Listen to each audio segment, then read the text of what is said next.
పూర్తి వివరాలకు చదవండి రేపటి అక్షర శిల్పం దినపత్రికలో. కల్తీ నెయ్యిపై ఇంకా సస్పెన్స్. శ్రీవారి లడ్డూ నెయ్యి కల్తీపై విచారణ పూర్తి. ప్రభుత్వానికి కమిషన్ నివేదిక సిద్ధం.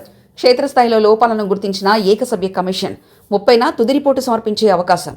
తిరుమల శ్రీవారి లడ్డూ ప్రసాదం తయారీలో వాడే నెయ్యి కల్తీకి గురైందన్న ఆరోపణల వ్యవహారం ఇప్పుడు కీలక దశకు చేరింది. యావత్ దేశవ్యాప్తంగా సంచలనం సృష్టించిన ఈ ఘటనపై రాష్ట్ర ప్రభుత్వం నియమించిన ఏకసభ్య కమిషన్ తన విచారణను విజయవంతంగా పూర్తి చేసింది. సుప్రీంకోర్టు ఆదేశాల మేరకు ప్రత్యేక విచారణ బృందం ఇప్పటికే ప్రాథమిక విచారణ జరిపి ఛార్జిషీట్ దాఖలు చేసిన నేపథ్యంలో ప్రభుత్వం నియమించిన ఈ ప్రత్యేక కమిషన్ ఇచ్చే నివేదిక ఇప్పుడు అత్యంత ప్రాధాన్యత సంతరించుకుంది. తిరుపతి కేంద్రంగా గత కొన్ని రోజులుగా సాగిన ఈ విచారణ ప్రక్రియ ముగియడంతో కమిషన్ చైర్మన్ అమరావతికి పయనమయ్యారు. శ్రీవారి ప్రసాదంలో వాడే నెయ్యి కొనుగోలు, నాణ్యత ప్రమాణాలు, టెండర్ల ప్రక్రియలో జరిగిన అవకతవకలపై ప్రభుత్వం ఏడాది ఫిబ్రవరిలో ఏకసభ్య కమిషన్ను ఏర్పాటు చేసింది. ఈ కమిషన్ చైర్మన్ తిరుమలలో 2 రోజుల పాటు విస్తృతంగా పర్యటించి నెయ్యి నిల్వ చేసే గోదాములు, లడ్డూ పోర్టుతో పాటు నాణ్యతను పరీక్షించే ల్యాబ్ను స్వయంగా పరిశీలించారు. 45 రోజుల్లో నివేదిక సమర్పించాలని తొలుత గడువు విధించినప్పటికీ లోతైన విచారణ కోసం కమిషన్ కోరిన గడువు పెంపుకు ప్రభుత్వం అంగీకరించింది. ఈ క్రమంలో ఈ నెల 30 తేదీన ప్రభుత్వ ప్రధాన కార్యదర్శికి నివేదిక అందజేయడానికి సిద్ధమైనట్లు తెలుస్తుంది.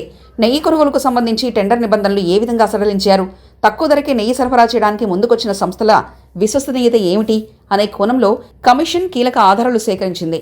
టీడీటీ మాజీ ఉన్నతాధికారులతో పాటు ముఖ్య ఆర్థిక గణాంకాల సలహాదారు బాలాజీ నుంచి కీలక దస్త్రాలను కమిషన్ సేకరించింది. మార్కెటింగ్, ప్రొక్యూర్మెంట్ విభాగాల అధికారుల పాత్రపై కూడా ఆరా తీశారు. ఎక్స్పర్ట్ కమిటీలో సభ్యుడిగా ఉన్న విజయభాస్కర్ రెడ్డి నుంచి నెయ్యి నాణ్యతా నిర్ధారణ పద్ధతులకు సంబంధించి సమాచారాన్ని రాబట్టినట్లు సమాచారం.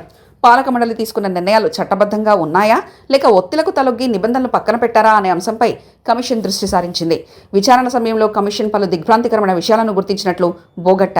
నివేదికలో ఎవరిని బాధ్యులను చేస్తారు, వ్యవస్థలో ఉన్న లోపాలను ఏ విధంగా సరిదిద్దాలని సిఫార్సు చేస్తారన్నది ఇప్పుడు ఉత్కంఠ రేపుతుంది.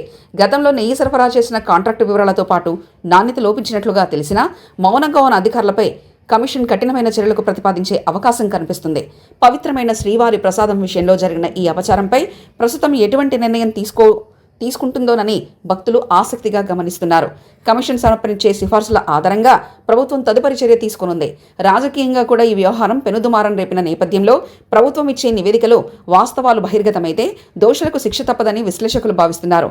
భవిష్యత్తులో ఇలాంటి ఘటనలు పునరావృతం కాకుండా ఉండడానికి టీడీటీలో ప్రక్షాళన చేపట్టే అవకాశం ఉంది. ఈ నెల 30న నివేదిక అందిన వెంటనే ప్రభుత్వం బహిరంగ ప్రకటన చేసే అవకాశం ఉంది. ఈ నివేదిక శ్రీవారి భక్తుల నమ్మకాన్ని కలిగించేలా ఉండాలని పలువురు కోరుకుంటున్నారు.